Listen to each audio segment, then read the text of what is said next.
আজ চলে এসেছি ছোট বড় সবার পছন্দের এগ রোলের রেসিপি নিয়ে।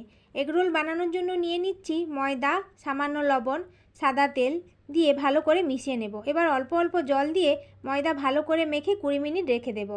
একটি পাত্রে ডিম ফেটিয়ে নেব। ময়দার ডো থেকে লেচি কেটে রুটির থেকে একটু বড় করে বেলে নেব। একটি তাওয়া গরম করে সাদা তেল দিয়ে পরোটার মতো ভেজে নেব 2 পিঠ।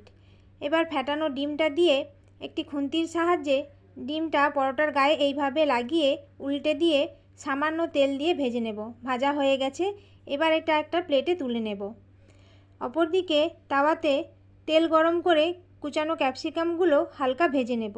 রোল বানানোর জন্য দিয়ে দেব শসা কুচি, পেঁয়াজ কুচি, গাজর কুচি, কুচানো কাঁচা লঙ্কা, হালকা ভেজে রাখা capsicum, green chilli sauce, tomato sauce. এবার এটা এইভাবে রোল করে নেব। একটা কাগজ দিয়ে রোলের অর্ধেকটা এইভাবে মুড়ে নেব। এগ রোল একদম রেডি।